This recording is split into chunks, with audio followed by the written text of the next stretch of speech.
Groundhog's Day. I say Groundhog's Day. Yeah, but you know what? There's multiple groundhogs, so some people get upset about that. There's not just one. What really grinds my gears is when people say Valentine's Day instead of Valentine's Day.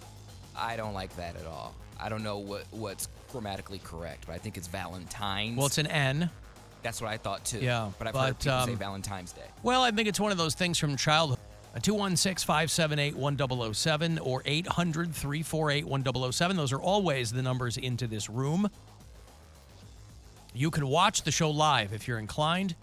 If you want to see our shining faces at alancoxshow.com, you can send me a text just as easily at 35192.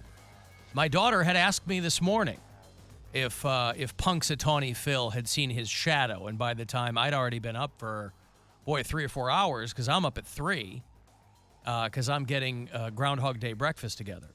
So that's a whole thing. Every year I get up bright and early when the crowds start getting into Punxsutawney there. When I lived in Pittsburgh many years ago, one year we made the trip out to Punxsutawney. So just kind of keeping with that, yes, massive, huge Groundhog Day breakfast proceedings at Casa Cox every year. So I'm finishing up the menu the night of February the 1st, and then I'm up bright and early. I've got a groundhog on the Traeger, and you're supposed to cook groundhogs. I mean, just some things that I learned living in the Keystone State from my friends in the Pennsylvania Dutch community. And so they gave me a lot of tips. And so, yes, of course, every year I'm up bright and early at 3, getting it ready so that when my child and my wife are up.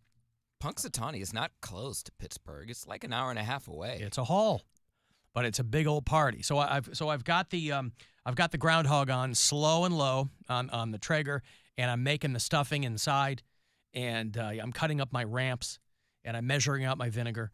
And boy, it's really an undertaking. But I swear, every single year, it's such a labor of love. And I say that because every single year, no one eats it. So you wonder why I do it. You wonder, Alan, why go to the trouble of roasting a groundhog and then making the bread stuffing. And, I brine it in buttermilk. Which doesn't really make sense for you because you don't even like butter.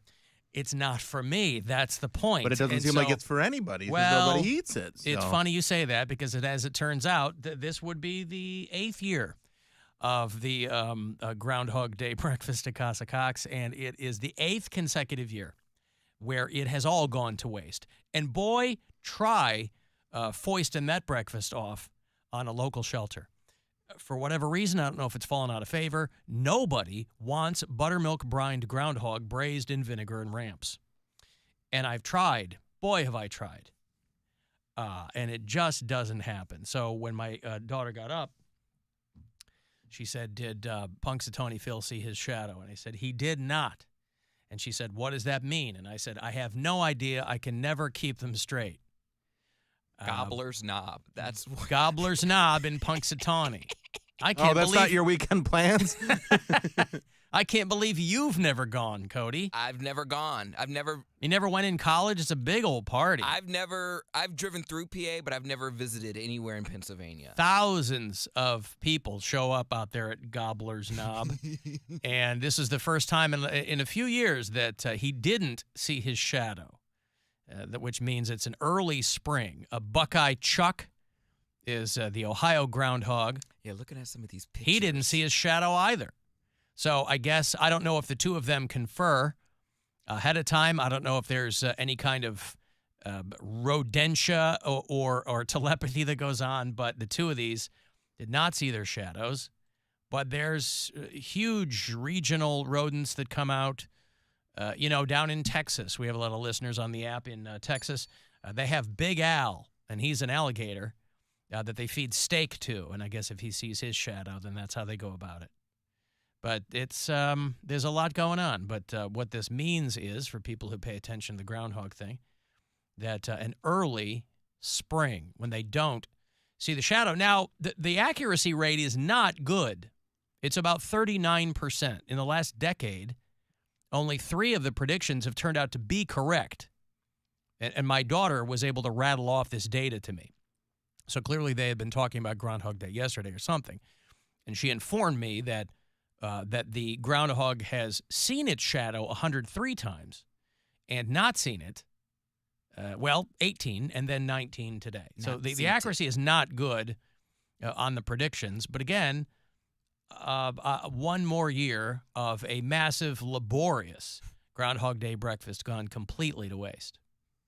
And it bums me out because, like I said, it's a labor of love. And why don't you bring in the leftovers? I did. Oh, and they got taken care of. That's how hungry people are here at the station. You know about a radio station Yeah. if there's any free food, and that's on a Friday when it's just me and like 2 other people. Mm-hmm. I'm not Pat gonna. Butler went to town on the groundhog. He put it in a taco shell and he went crazy. I am not going to name any names, but there were. What do I know Pat Butler from? 2 hours to midnight. He's the co-host of my metal show here on the Buzzard, along with Corey Roddick. And when will that be available course to listen to again? Well, we're not on tomorrow night, Bill. It's funny you ask because there's a late Cavs game, and so we're going to have tomorrow night off. But we will return next Saturday night, the 10th of February. But, of course, it's not going to happen tomorrow night. But, yeah, I'm not going to name names, but on a Friday, it's like a goddamn ghost town around here. And so it's me, and Rob's here a little while in the morning, and then a couple other people. So those people must have finished off my buttermilk brined groundhog. And I have to tell you, I'm a little bit perturbed that not one person poked their head in here and said thank you. Gave me an attaboy or anything. So either they Did hated you leave it. your name on it so that they knew it was you? I had a neon sign right next to it. Alan made this. Happy Groundhog Day. You're welcome. Well, we have a few other Allens that work here now, so maybe they thought it was the other AC. Who are the other Allens? Well, Alan Cologne. Well, but isn't he here on the weekends? Yeah. I haven't seen. Maybe I haven't he seen, heard a best of and thinks the weekend already began. I haven't seen Alan Cologne once since they said they were bringing him back, and that was like 6 months ago. I saw him on Sunday. So he's here on the weekend. Yeah. The weekends does like the 7 to midnight shift. I'm not sure. Okay. But yeah, I've seen him a couple times. I haven't seen him once. In fact, I saw him when I was coming back from Mariah. I drunkenly like patted on the window. I was like, "Hi." Oh, good for you. Whatever. You were one of those people banging on the window. I walked past, he like pointed at me, so then I just like pressed my face up against the glass. I was like, "You're doing a great job." Mm-hmm. You didn't like pull down. You weren't like No. Jim Carrey in God. What's the movie where he puts his nipple on the glass in the Cable prison? guy. Cable guy. You need didn't- human contact. Oh, Billy. Oh, love Cable Guy. Watch that this weekend. So anyway, let's hope for an early spring because that would be great. I mean, daylight saving time is a few weeks away. That's March the 10th, I believe.